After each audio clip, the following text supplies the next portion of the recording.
Subscribe कीजिए the perfect classes channel को और बेल आइकन को दबाइए लेटेस्ट वीडियो सबसे पहले देखने के लिए। Hello student, the perfect classes में आपका स्वागत है।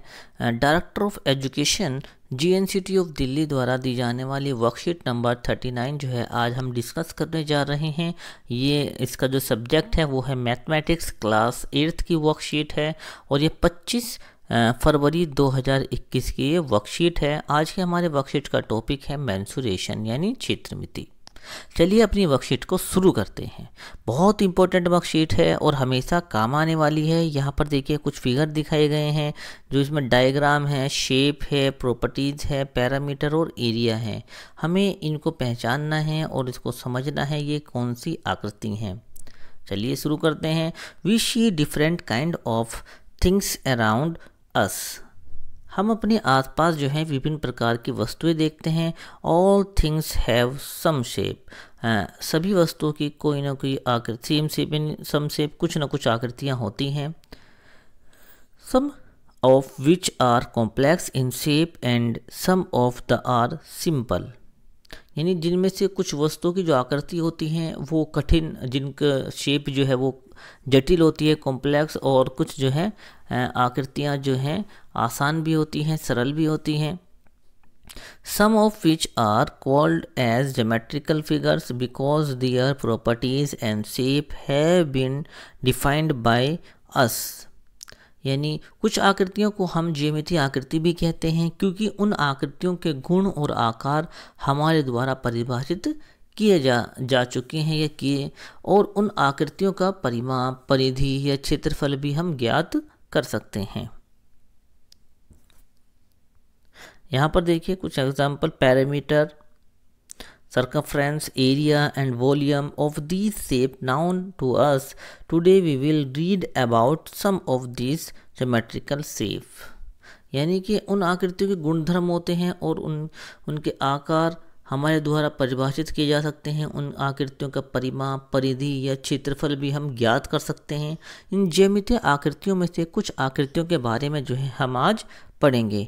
यहाँ पर देखिए कुछ आकृतियाँ दी हैं, ज्योमेट्रिकल जो शेप यहाँ पर दी है, फिगर यहाँ पर दी है, इनके बारे में हम पढ़ते हैं। पहला जो फिगर है यह है ट्रायंगल का। ट्रायंगल में 3 साइडें होती हैं, ठीक है। एक close figure made of 3 line segment, यानी 3 रेखाखंड की इसमें बंद आकृतियाँ होती हैं, 3 रेखाखंड होते हैं। और इसका परिमाप क्या होता है, ये जो साइड हैं, ये जो इसकी भुजाएं हैं, जो साइड हैं A, B, C, इन तीनों साइडों को, इसको और इसको हम क्या करेंगे, जोड़ लेंगे तो हमारा क्या आ जाएगा, पैरामीटर आ जाएगा। और इसका जो एरिया होता है 1/2 B × H, 1/2 B × H, यानी ब्रेथ, ये जो यहाँ पर नीचे ब्रेथ और ऊपर ये हाइट, ये इसका क्या होता है, ये इसका क्षेत्रफल होता है। अगली जो आकृति है, ये जो शेप है, ये डायग्राम किसका है, ये है स्क्वायर का। कैसे पता लगाएंगे स्क्वायर का है, क्योंकि स्क्वायर में एक close figure made of 4 equal side, इसमें क्या होती हैं, 4 भुजाएं होती हैं और वो 4 भुजाएं कैसी, बराबर होती हैं, ठीक है। ये इसके बराबर है, ये इसके, और ये इसके बराबर है, यानी चारों भुजाएं चारों ही बराबर हैं। और एवरी साइड एंगल जो है 90 डिग्री, और हर एंगल, चाहे इधर के एंगल हो और चाहे ये वाला एंगल हो, कोई सा भी एंगल हो वो 90 डिग्री का होगा। इसके चारों एंगल 90 डिग्री के होंगे। और इसकी जो साइडें हैं, ये जो मैंने आपको बताया, ये वाली साइड, ये वाली, ये और ये वाली जो साइडें हैं, इन सब को ऐड कर देंगे और ये 4A इसका पेरीमीटर है और A² इसका हमारा एरिया हो जाएगा। नेक्स्ट जो डायग्राम के बारे में देखते हैं। जो अगला हमारा डायग्राम है ये है रेक्टेंगल। कैसे पता लगा ये रेक्टेंगल है, कि एक close figure made of equal opposite side and every angle 90 degree. इसमें आमने सामने की जो भुजाएं हैं, जैसे कि ये और ये बराबर होती हैं, ये वाली भुजा और ये वाली भुजा बराबर होती हैं, और हर एंगल जो इसके एंगल इसके अंदर दिए हैं ये 90 डिग्री के होंगे। इसमें जितने 4 एंगल हैं चारों कितने होंगे 90 डिग्री के होंगे। इसका जो पेरीमीटर है वो 2 मल्टीप्लाई में L प्लस बी, यानी 2 मल्टीप्लाई लेंथ प्लस बी यानी ब्रेथ, ठीक है। और इसका जो हमारा जो इसका क्षेत्रफल होगा, जो एरिया होगा, वो लंबाई गुणा चौड़ाई यानी लेंथ इनटू ब्रेथ। ये जो लेंथ इनटू ब्रेथ इनकी मल्टीप्लाई कर देंगे तो इसका एरिया हमारा निकल जाएगा, ठीक है। अब नेक्स्ट आकृति के बारे में हम पढ़ते हैं। अगली जो आकृति है ये है पैरेललोग्राम। इसको कैसे पता लगा, यानी कि इसको हम कहते हैं समांतर चतुर्भुज की आकृति है। Opposite side are equal and parallel. इसके अंदर क्या होती है, जो अपोजिट साइड होती हैं आमने सामने की भुजा, ये वाली और ये वाली भुजा, ये और ये वाली भुजा, यानी साइडें जो होती हैं वो बराबर होती हैं। और यहाँ पर जो है आमने सामने की भुजाएं बराबर होती हैं और कैसी होती हैं, समानांतर होती हैं, पैरेलल होती हैं, एक दूसरे की कैसी हैं, समानांतर हैं, इस प्रकार से चलती हैं। इसका जो पेरीमीटर होगा वो 2 मल्टीप्लाई A प्लस बी, यानी यहाँ पर ये A और प्लस B, इसका ये पेरीमीटर होगा। और इसका जो एरिया होगा B इंटू एच, यानी ब्रेथ इंटू हाइट, इसका क्षेत्रफल हो जाएगा। अगली आकृति को हम देखते हैं और पहचान करते हैं ये कौन सी आकृति है। ये वाली जो आकृति है इसको कहते हैं रेम्बस। कैसे पता लगा इसको रेम्बस कहते हैं, ये 4 side equal and diagonals are perpendicular bisector. इसके अंदर जो चारों भुजाएं होती हैं वो एक सी होती हैं, इक्वल होती हैं। ये जो जितनी भुजाएं हैं ये सारी की सारी इक्वल होंगी और एक दूसरे को बाइसेक्ट करेंगी, ठीक है, लंबसमद्विभाजित करेंगी, ठीक है। यानी बाइसेक्ट में क्या करते हैं बेटा, बाइसेक्ट में जो 2 बराबर भागों में बांटती हैं, ठीक है, यहाँ पर ये 2 बराबर भागों में बांटती हैं ये।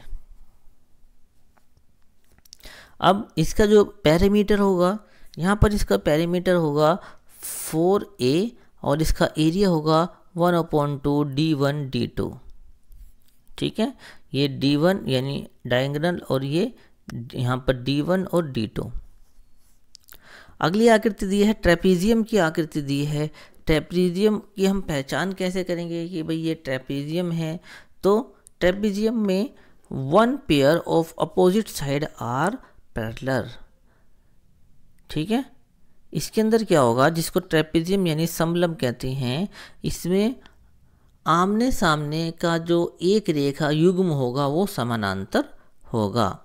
और इसमें जो जितनी भी साइड हैं A B C D उन सबको ऐड कर देंगे, पैरामीटर निकल जाएगा और एरिया क्या होगा 1/2 इंटू H ब्रैकेट में A plus B। Next figure देखते हैं। अगला जो फिगर है हमारा वो है नॉर्मल क्वाड्रिलेटर, यानी कि इसको कहते हैं सामान्य चतुर्भुज। इसमें एक close figure of 4 line segment, इसमें 4 रेखाखंड की बंद आकृति होती है। इसमें 4 रेखाखंड हैं और उनकी बंद आकृति है। पेरीमीटर चारों लाइन जो चारों साइड हैं उनको ऐड कर देंगे। एरिया कैसे निकालेंगे 1/2 D और ब्रैकेट में H1 प्लस H2। अगला जो है हमारा वो है सर्कल। सर्कल देखिए गोल जो होता है, गोला ये सर्कल होता है जिसको वृत्त कहते हैं। The set of all point located at the same distance from a fix point, एक निश्चित बिंदु से समान दूरी पर स्थित बिंदुओं का जो है बिंदु पथ है। यानी देखिए यहाँ पर अगर हम सर्कल रखें, इसके अंदर देखो सर्कल गोला होता है जहाँ पर हम एक जगह पेंसिल अपनी रखते हैं या फिर जो प्रकार की नोक रखो और फिर चारों तरफ हम घुमाएं तो यहाँ से इसका डिस्टेंस ये और ये यहाँ से बिल्कुल बराबर डिस्टेंस पर होगा। इसका पेरीमीटर क्या होगा, वो होगा 2πr, ये 2πr है और इसका जो एरिया होगा वो होगा πr²। तो प्यारे बच्चों, इस प्रकार मैंने आपके साथ में मैथ की वर्कशीट सोल्व की है। आशा करता हूँ मेरी वीडियो आपको पसंद आएगी। अगर मेरी वीडियो आपको पसंद आई है तो मेरी वीडियो को लाइक कीजिए, मेरे चैनल को सब्सक्राइब कीजिए। धन्यवाद।